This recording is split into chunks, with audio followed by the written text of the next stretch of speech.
Capítulo 1165 del manga de One Piece, Reverberación. Y traigo este capítulo un poco más tarde de lo usual, uno porque el capítulo salió el viernes y no el jueves, y dos por motivos de salud, pero ahora que estoy un poco más lúcido, pues aquí lo traigo. Y seguimos con la temporada de pedidos de portadas. Esta vez Match y Takeshi le piden a Oda dibujar a Beppo durmiendo cómodamente sobre Zeus como si fuera una almohada. También aparece Lo como un extra. Y la oveja Yomo, el mink. Tenemos tres pajaritos que sobrevuelan a estos personajes, uno de ellos quedándose dormido. Y es curioso que aparezca Zeus en este 1165 porque en el pasado capítulo me planteé la posibilidad de que Zeus pudiese tener un montón de memorias sobre Rox, sobre las aventuras de Big Mom. Y como ahora Zeus pertenece a Nami, pues podría tener relevancia en el futuro. También para los fans de Lo, pues es agradable volver a verlo después de la derrota de la isla Winner en la batalla contra Kurohige. Nos hace pensar o sentir que todo está bien, pero lo más curioso para mí de esta portada es el parecido que tiene con uno de los pedidos de portada que a mí me gustaría hacerle a Oda. Tengo una lista con algunos pedidos de portada y uno de ellos es el de Lo durmiendo plácidamente mientras sueña con Lamy y con Corazón. Esto es lo más parecido que voy a tener. Y regresamos con el enfrentamiento de Roger y Garp versus Shebek. En este capítulo vamos a ver que tanto Roger como Garp reconocen el cambio de personalidad que tiene Shebek, probablemente por la cantidad de veces que combatieron. Y tenemos este choque de Haki que de nueva cuenta llega a partir el cielo por la mitad, dándonos un total de 4 veces en las que ha ocurrido este evento. Primero la de Shanks contra Shirohige, luego Kaido contra Big Mom y la más reciente Luffy contra Kaido. A estas tres se suman esta de Roger, Garp y Shebek. Y también más adelante en cierta viñeta Roger y Garp se quitan sus respectivos abrigos para poder pelear con más libertad. Esta es la segunda ocasión en la que algo así ocurre, siendo la primera la vez en la que Garp y Sengoku enfrentaron a Shiki. Es curioso que en ambas ocasiones haya estado presente Garp, aunque tengo que decir que Sengoku ha quedado bastante relegado en este pasado de God Valley. Luego tenemos las palabras de Kyo, quien parece tener ciertos subordinados bajo su mando y está planeando robar un barco, pero sus hombres le preguntan acerca de el barco de Rox y Kyo dice que ya nadie va a regresar a ese barco, siendo este el momento más claro de la separación de los Rox. La verdad sentí algo de tristeza con esta viñeta, porque no solamente Kyo sino todos los piratas de Rox saben perfectamente que ya nadie va a volver a ese barco. Y también me hace preguntarme qué habrá sido del barco de Rox, si se habrá quedado anclado en God Valley o alguien se lo habrá robado. Luego tenemos la seguridad de las palabras de Roger y Garp, quienes aseguran que van a regresar con vida a sus respectivas tripulaciones. A pesar de ver el monstruo que es Shebek en el Domi Reversi, aún así tienen la seguridad de que van a volver. Y también destaca la mala suerte que tuvo Roger, porque en alguna viñeta menciona que todo lo que él quería era salvar a Shaki y robar algunos tesoros, y terminó peleando una batalla de este calibre. Tampoco pudo llevarse ningún tesoro porque no tuvo la oportunidad. Sus nakamas sí se llevaron algunos tesoros, y tampoco pudo salvar a Shaki, se la tuvo que ceder a Rayleigh, así que bastante mala suerte tuvo Roger en esta aventura de God Valley. Y esta desventura de Roger involucrándose en algo más grande que él, solamente por pura coincidencia, mientras él buscaba cosas muy mundanas como Shaki, como tesoros, pues algo de este estilo es como quisiera que terminara Luffy involucrándose en la guerra final. No me gustaría ver a Luffy tomando la decisión de que quiere salvar al mundo para ayudar a las personas, más bien me gustaría ver algo así como lo que pasó con Roger, que por azares del destino y sin buscarlo se involucró en la batalla final. Me gustaría mucho ver algo así, y pues aquí es el momento en el que hacen esta tregua,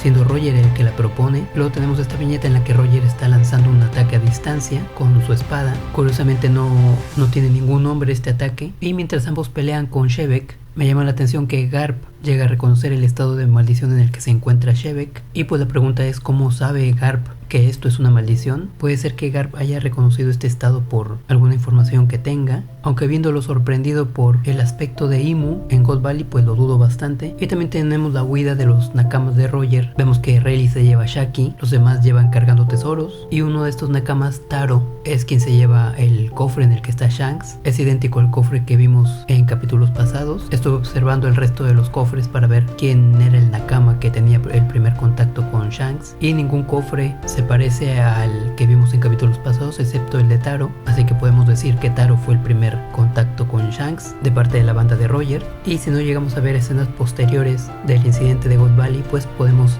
afirmar que Oda cometió un error en cuanto al diseño de Shanks bebé, porque en el volumen 4000 millones, en el que se revela cómo los piratas de Roger encontraron a Shanks, pues se le ve con una pijama de soles y lunas y el cabello claramente más crecido, cosa que no vimos en este flashback de God Valley. Así que todo parece indicar que la versión canónica de la apariencia de Shanks la de este flashback de God Valley y no la del volumen 4.000 millones. También tenemos la despedida de Big Mom y Kaido. Vemos el surgimiento de esa deuda enorme que tenía con Big Mom, aunque en este flashback no se explica por qué Big Mom decidió atacar también a Imu con el resto de las leyendas. También vemos a Streusen que sigue en la banda y Big Mom amenaza a Kaido con algún día cobrarle la deuda.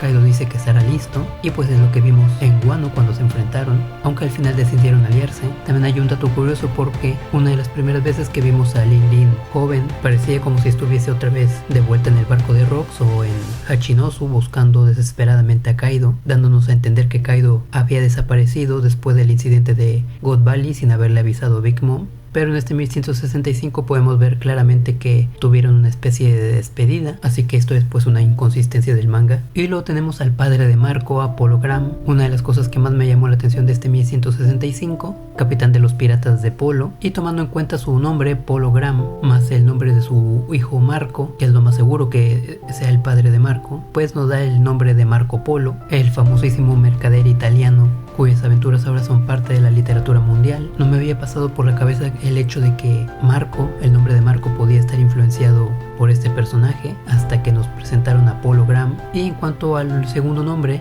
Gram, pues podría venir de Michael de Gramont, un pirata francés que radicaba en el Caribe y solía atacar lo que hoy es Veracruz en México, y desapareciendo un día junto con su tripulación sin dejar rastro. Y el parecido de Apollo Gram con Marco pues es tan impresionante que yo pensé cuando lo vi por primera vez que realmente era Marco el Fénix. Ya habíamos visto a Marco en algunos capítulos pasados en una pequeña viñeta en donde aseguré que era Marco el que aparecía ahí, sin percatarme de la cuestión de los tiempos, porque cuando Shirohige llegó a Wano pues Marco era muy joven, casi un adolescente, entonces tendría que ser un niño en God Valley y no tendría sentido. No me percaté de eso en capítulos pasados, y lo primero que se me ocurrió cuando vi a Apollo Gram es que de hecho era Marco, pero que gracias a su fruta, a la Tori no Mi modelo Fénix, pues de alguna forma había logrado rejuvenecerse. No sería nada raro que esta fruta tuviera las capacidades no solo de revivir al usuario, que nunca lo hemos visto, de hecho no sabemos de hecho si el usuario de esta fruta puede revivir, pero no sería raro pensar que podría rejuvenecerse, pasando de la apariencia que tendría como Apollo Gram, un hombre pues ya de mediana edad, al joven Marco que vimos en Wano, y de alguna forma el coste de esto sería que perdería un poco la memoria o algo así. Todas estas son conclusiones a las que yo llegué por mí mismo y que me hubiera gustado ver, pero ya analizando un poco con más calma, pues es el padre de Marco, seguramente en algún momento murió y Shirohige pues se hizo cargo de su hijo Marco. Y luego tenemos esta viñeta que, como la pasada de Kyo, pues también me da bastante pena porque vemos a Shirohige de espaldas caminando, seguramente para buscar un barco y después irse de God Valley, mientras Apollo Gram lo sigue de cerca. Y pues digo que es una viñeta con cierto peso emocional porque pues Shirohige era el pirata que tenía más relación con Rocks. De todos, al único al que le importó acompañar a su capitán a enfrentar un monstruo que desconocían pues fue él, así que podemos decir que Shirohige era realmente el que tenía más afecto por esta banda pirata. Y pues en God Valley lo perdió todo, perdió la unión de la tripulación, no se llevó ningún tesoro, vio como Shebek pasó de ser la figura que siempre conoció a una totalmente distinta, así que podemos decir que Shirohige pues fue uno de los que más perdió en este incidente de God Valley. Se va cabizbajo y con las manos vacías, pero justo el momento en el que para Shirohige termina todo, pues está justo apenas a punto de comenzar su banda pirata con la intervención de Polo. Luego tenemos esta viñeta de Stussy, Gil Bastard y Gansui, que ellos sí están robando tesoros y se están alejando lo más rápido que pueden. Primero tenemos a Stussy, que es gracioso como ella está buscando por todos lados a Shirohige y pues ella se fue con Apollo Gram. A Shirohige ni le importó dejar por ahí a Stussy, pero claro, también en ningún momento él estableció ningún tipo de apego hacia ella. Es más, estaba más apegado a su capitán Shebek que a la propia Stussy, y nos deja en duda un poco la paternidad de Shirohige con Edward Weevil, porque a menos de que hayan estado juntos estos últimos días, pues no tendría sentido el nacimiento de Weevil. Y luego viene mi parte favorita, la que más me gustó de este 1165, que es la de Gil Bastard y la Horo no Mi. Ya había mencionado que me hubiera gustado ver más del Capitán John y de Gil Bastard. Afortunadamente del Capitán John sí vimos su Akuma no Mi y algunas intervenciones, pero de Gil Bastard no habíamos visto casi nada hasta esta pequeña viñeta en la que aparece con un fantasmita. No hemos visto a Gil Bastard utilizar en sí la Horo Horo, pero el fantasma está demasiado cerca, así que visualmente podemos atribuirlo a Gil Bastard, y esto podría ser una referencia al manga de Wanted, uno de los primeros mangas que dibujó Eiichiro Oda, en el que se cuenta la historia de Gil Bastard y como un espíritu, como un fantasma lo acompañaba en sus aventuras, el espíritu de Wild Joe, un personaje al que Gil Bastard mató, y ahora este espíritu pues lo acompaña, así que como en la historia de Wanted, pues ahora en One Piece también habría un fantasma acompañándolo, y como en One Piece pues todo tiene que estar justificado, podría ser que tenga la Horo Horo no Mi, es la única explicación para que un fantasma lo acompañe. Y también me llama la atención que el fantasma tiene una cabeza distinta a los fantasmas de Perona, este parece tener como 3 bultos. Me gusta mucho la idea de que las Akuma no Mi se comporten diferente dependiendo del usuario, como lo dije en el capítulo pasado, de cómo la Jiki Jiki atraería tesoros para el Capitán John y cómo traería por otra parte chatarra para Kid. Pues bueno, posiblemente los fantasmas que genere Gil Bastard tengan esta apariencia nueva. Yo esperaba que tuviera otra fruta, como por ejemplo una fruta inferior a la Hana Hana que le permitiera tener 4 brazos o el doble de las extremidades que tenía, porque lo vimos con 4 brazos en algunas viñetas y en otras no. Y finalmente en Thriller Bark lo vimos con 4 brazos físicos, con vendajes y todo, así que me pregunto si la Horo Horo no Mi le daba estos 2 brazos adicionales y eran brazos fantasmales. Sabemos que Perona puede crear proyecciones de sí misma con la Horo Horo, pero no son proyecciones físicas tangibles, y las de Gil Bastard sí parecían ser brazos tangibles porque también sostenían armas. Entonces hay una confusión ahí de parte mía por estos 4 brazos y su relación que no encaja muy bien con la Horo Horo. Y también me hace preguntarme cómo es que Moria consiguió esta fruta para dársela a Perona. La forma más fácil y sencilla de que Moria haya accedido a esta fruta que posiblemente tenga Gil Bastard o que tenía, es que Moria haya conseguido el cuerpo de este pistolero muy poco después de su muerte, incluso que haya muerto en Thriller Bark, para así poder quedarse tanto con el cuerpo de Gil Bastard como con la Horo Horo y posteriormente dársela a Perona. Y aunque tengo mis dudas sobre esta fruta en este personaje, pues me agrada que la tenga en el caso de que así vaya a ser, porque la Horo Horo pues es una de mis 5 frutas del diablo favoritas, y que la tenga un personaje que también está en mi top de personajes de Rocks pues me gusta mucho. Luego tenemos a Dragon rompiendo con la marina, amenazando a este superior, quedándose con la nave y salvando a toda la cantidad posible de esclavos de God Valley. Me gusta mucho que este superior le amenaza con que nada de esto quedará impune, y Dragon dice que es lo que más desea, mostrando que definitivamente no quiere tener nada que ver ya con la marina. Me hubiera gustado, como dije en capítulos pasados, que Dragon y Garp llegaran a tener algún tipo de contacto y algún tipo de interacción. Desafortunadamente no lo tuvimos. El momento más cercano entre ellos dos es cuando lo vio a unos metros de él, lo reconoció como el viejo, pero de ahí en adelante ya no tuvimos más interacción con él. Y también saber que Dragon nunca supo que el bebé que trató de proteger sobrevivió y se convirtió en un yonko. Me gustaría que Dragon en algún momento llegara a descubrirlo, y quién sabe, a lo mejor ir a visitar a Shanks para hablar sobre ese tema, pero como lleva Oda el manga, pues creo que es casi imposible. Luego tenemos a Jay García Saturn aún poseyéndolo Imu, lo vemos en sus ojos, y simplemente se alejaron de la isla. Me pareció bastante descuidado hacer esto por parte del gobierno. Tampoco vimos que hubiese un castigo para Saturn como lo vimos en Egghead, aunque aquí no tuvo tanta responsabilidad como con Vegapunk, y simplemente hacen como si la isla nunca hubiese existido. No mandan un Buster Call, tampoco tienen la capacidad para utilizar un arma ancestral como con Lulusia. Yo pensé que God Valley había desaparecido por un ataque, por una explosión, pero lo que me da a entender este 1165 es que simplemente ignoraron la existencia de God Valley, lo que significa que God Valley sigue existiendo físicamente en algún punto del West Blue. Y analizando un poco el mapa del mundo de One Piece, o lo más cercano que tenemos a un mapa oficial del mundo de One Piece, pues tenemos esta zona verde en la que está Wano, Elbaf y posiblemente Egghead. El narrador dice que el G11 de la Marina y el Cypher Pol número 6 recibieron recompensas especiales. No entiendo esto muy bien por qué se da. Yo supongo que tendría que ser al revés, tendrían que haber asesinado a todos los implicados para así realmente borrar de la historia el incidente de God Valley, pero bueno, los premiaron. Y como digo, mencionan la sucursal G11. Recordemos que la sucursal G14 está muy cerca de Egghead,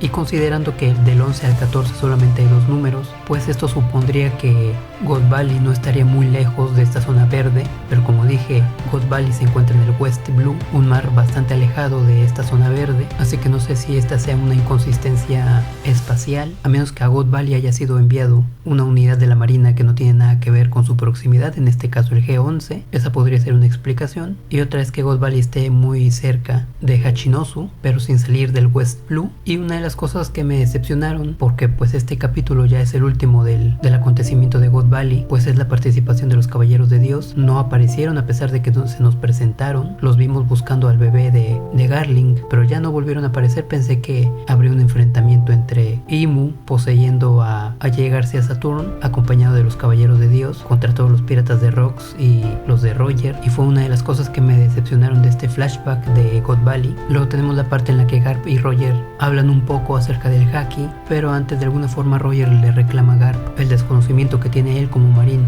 de estos monstruos. Garp no tiene que argumentar y le da la razón a Roger, es consciente de la culpa y de la responsabilidad que tiene la marina, y a pesar de todo no tiene pensado dejar la marina, porque de otra forma nadie protegería a sus marines, que seguramente los ve como sus hijos o algo así, porque Roger le dice que si aún quiere él puede unirse a su tripulación, y pues obviamente Garp rechaza la oferta. Nos hace imaginarnos cómo sería la tripulación de Roger con Garp siendo parte de esta. Y luego hablan del haki, que aquí no entiendo muy bien cómo está el asunto, porque Roger nos habla acerca de utilizar el haki del conquistador en sus ataques normales, que ya previamente están imbuidos en haki de armadura, algo que ya sabíamos porque lo vimos en la batalla de contra Kaido. Pero Shebek también utiliza una defensa basada en haki del rey, lo que hace que la pelea no avance, y la solución que proponen para vencerlo pues es olvidarse del daño que puedan recibir sus cuerpos y usar desmedidamente el haki del rey, y también supongo que el haki de armadura, lo que nos plantea que el uso desmedido del haki pues puede tener repercusiones mortales para el usuario, algo que no nos habían planteado hasta este momento. Supongo yo que para usar haki tenías que saber medirte y no sobrepasarte, pero la única opción que les queda a Garp y a Roger pues es eso, pasar ese límite con el riesgo de morir, aunque no entiendo cómo podrían vencer a Shebek sobrepasándose en su haki, si Shebek también podría sobrepasarse en su defensa y volveríamos a las mismas, entonces no me da una solución real. Y por cierto, nunca se menciona el concepto de haki del rey avanzado, algo que muchos fans de One Piece usan, un concepto que jamás se ha presentado en el manga. Haki del rey avanzado, eso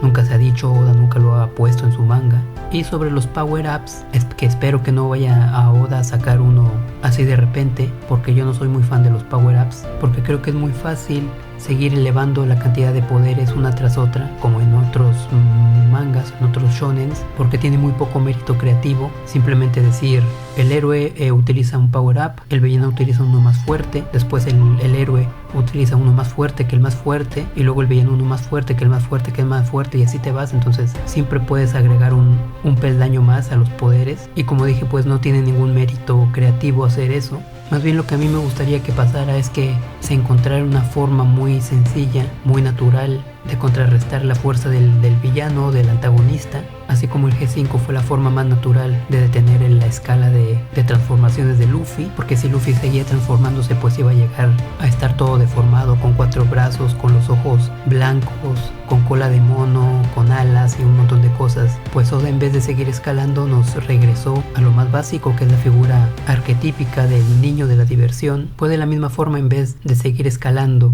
en power-ups cada vez más fuertes y más poderosos, pues lo que a mí me gustaría sería que encontraran una forma natural que nadie haya visto jamás, pero que siempre haya estado ahí, una forma muy sencilla, muy simple de contrarrestar al enemigo. Ojalá Oda vuelva a inclinarse por esto y nos presente un G5 en forma de power-up. Y ya en la recta final tenemos las lágrimas de Shebek. Una vez que Roger y Garp se han decidido a darlo todo en el último ataque, pues le dice unas palabras a Shebek comprendiendo su situación. Shebek, a pesar de su domi reversi, llega a entenderlas y tanto las entiende que empieza a llorar. Lo podemos interpretar como un agradecimiento de parte de Shebek con Roger y Garp por detenerlo. Me hubiera gustado que, como dije en capítulos pasados, me hubiera gustado que este momento hubiese sido más emotivo, pero Oda va muy rápido con el manga. También tenemos a Roger Roger un poco llorando por la situación, ve a Shebek llorando y le reclama de que no lo haga porque él también empieza a llorar, mostrándonos que posiblemente Roger es el más sensible de los tres ahí en ese momento. Y finalmente la última viñeta, el ataque conjunto, el más fuerte de estas dos leyendas. Primero por parte de Garp tenemos el Infinitum Explosion, que como siempre Oda hace un juego de palabras y los ataques nos dicen un poco más de lo que realmente son, porque Infinitum Explosion también se puede leer como puños infinitos.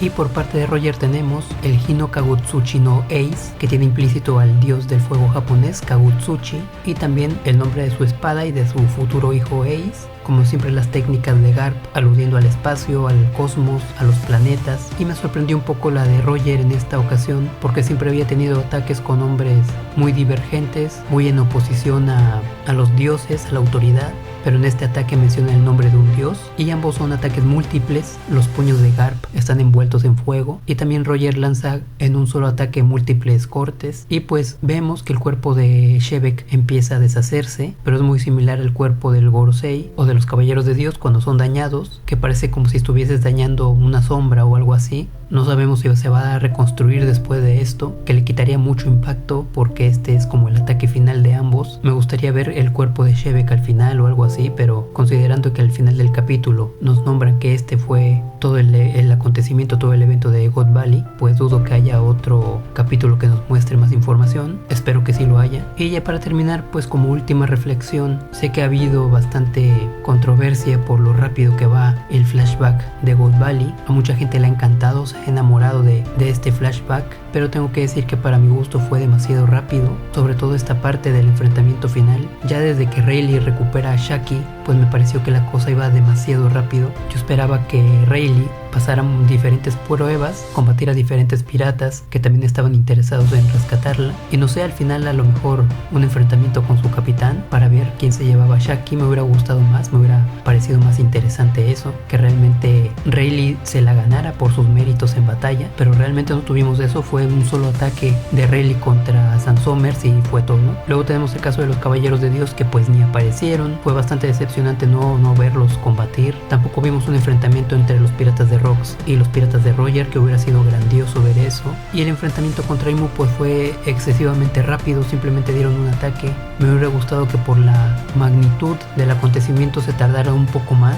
También la posesión de Shebek con el Tommy Reversi me pareció muy sencilla, muy rápida. Me hubiera gustado ver más lucha de parte de Shebek para no ser poseído. Y en esta parte final contra Shebek, a pesar de que sí duró sus buenas viñetas, pues este tema del haki no llegué a comprenderlo muy bien. Cómo es que iban a vencer a Shebek sobrepasando su nivel de haki, si Shebek podría hacer eso mismo, y más estando en su Domi Reversi. Tampoco me explico por qué Shirohige no participó en esta batalla, si estaba ahí junto con ellos. Simplemente decidió alejarse después de chocar puños con Shebek y destruyendo medio God Valley. Ocurrió eso y Shirohige simplemente dio la vuelta y se fue, cuando pudo haber participado en esta última batalla. Sé que Oda quería dejar esta última batalla para estos tres personajes solamente, pero realmente no hubo un motivo para que Shirohige no participara. Y pues esto es todo lo que más me ha gustado de este 1165, lo que más me ha llamado la atención. La próxima semana no hay manga y esperar el que viene.